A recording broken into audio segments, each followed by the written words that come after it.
तो ये अगला क्वेश्चन रिलेशन फंक्शन का जेईई 2024 में पूछा गया। क्वेश्चन के अंदर कह रहा है if the range of this function is alpha comma beta then the sum of infinite GP whose first term दे रखा है common ratio alpha by beta, यानी कि मेन रिक्वायरमेंट है कि अल्फा और बीटा ढूंढ लिया जाए। अल्फा बीटा ढूंढने के लिए हमें इसका रेंज ढूंढना होगा। तो मेरे पास एक फंक्शन है F theta equals to sine की power 4 theta plus 3 cos square theta and divide by sine की power 4 theta plus cos square theta. अब इस फंक्शन का रेंज निकालने के लिए हम थोड़ी देर के लिए साइन स्क्वायर थीटा को एक्स मान लेते हैं। जैसे ही मैं साइन स्क्वायर थीटा को एक्स मानता हूं तो मैं क्या कर रहा हूं कि एक्स की वैल्यू 0 से 1 में बाउंड कर रहा हूं मैं, है ना, क्योंकि साइन स्क्वायर थीटा 0 से 1 के बीच में ही रहेगा। तो मेरा जो फंक्शन बन जाएगा वो एक्सप्रेशन कुछ ऐसा दिखाई देगा, X square plus 3 that can be written as 1 minus sine square theta, यानी कि 1 minus X and divide by X square plus 1 minus X, then it can be written as X square minus 3x plus 3 and divide by X square plus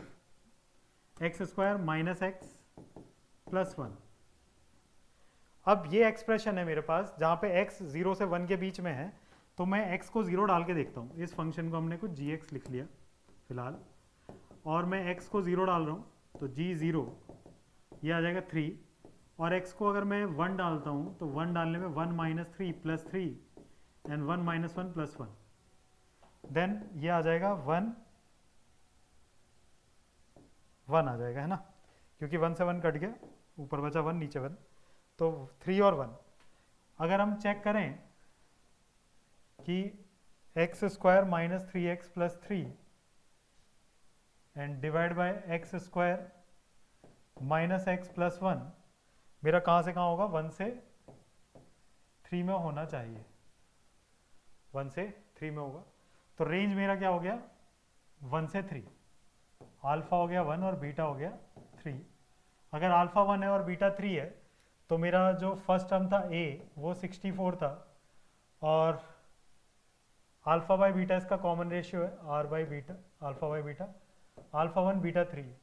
तो sum of infinite sum a upon 1 minus r होता है, तो ये हो जाएगा 64 into 3 divide by 2, 2 से इसको काट देंगे 32,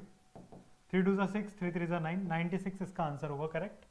तो इस क्वेश्चन का आंसर है 96। तो इस तरीके से इस क्वेश्चन को हम कर सकते थे।